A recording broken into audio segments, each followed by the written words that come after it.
To you from an area just outside of Australia's national capital called Canberra, and it's a really pretty day today. We're at the beginning of our fall, our autumn, and so the colours are going to change. At the moment I'm surrounded by eucalypt trees, so they retain their colour and their leaves all year round, but I will be taping some piece bites to give you some idea of the varying colours that are evident in this part of Australia.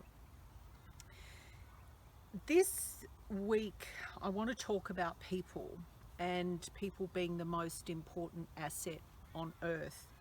And I'll read out that particular point in No Boxing Allowed in the chapter about great leadership and the virtues of great leadership. Any great leader will demonstrate by their actions, not just by their words, that people are the most important asset on earth. And when I think about the reports that are coming out of the United States, when I think about the atrocities that are happening in Yemen, when I think about the cover-ups that are occurring in multiple countries around the world, and I think about the decisions that are made by so-called leaders, by so-called heads of state, by so-called people who are meant to have an idea of the value of human beings, it brings to question whether those people in power are ever going to do the right thing, and whether the people who are pushing back against good actually understand the long-term impacts of that on humanity.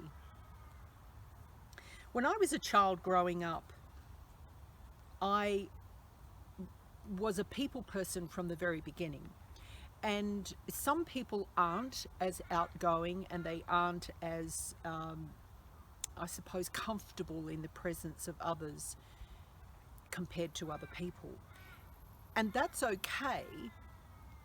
What we need to understand is that when people aren't comfortable in the company of others, then it's obviously a good reason for that, and their personalities drive them to be away and to limit their contact because of whatever reason, or because of their own sense of needing to have personal space. When you're a people person, though, the difference is that you like to be around people and you value those people. Now, being a people person means that you're prepared to listen, that you are prepared to value, that you honestly want to engage with people at any level in any structure, whether it's an organization, whether it's in the community, that you actually really care about the imprint that you make on another person. And you care also about the imprint that they make on you, and you therefore look to make those exchanges as positive as possible. You cannot be a people person without wanting positive relationships. So I suppose the message from me to you today is that you think about how you are interacting with people. And if you're not interacting with people, that's okay. But when you are interacting with people, that you make those exchanges positive.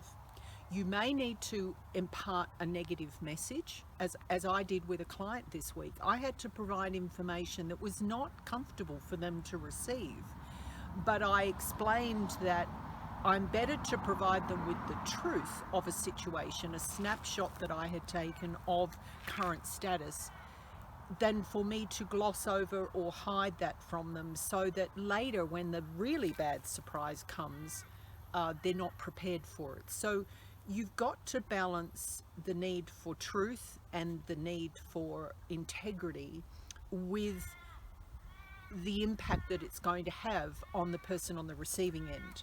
Now, perfect example is when I presented a particular document, it was not out of context, but I didn't have time to explain the implications for the individual. And that individual came back to me later when I said, look, this is working now. We're actually seeing this in practice. And the person's response was, what am I in the red for now? Now, what that means is that me being unaware of perhaps how many things that person's in the red for, how many things are not going so well for that person, what my presentation did, what my document did was enhance her sense of not being in control of the outcomes. And what I need to do, and what I began to do this week, was to reassure her that it's not just her responsibility to turn the red to green. It's other people's responsibility as well to do their darndest to turn red to green. So when you're interacting with people, have emotional intelligence.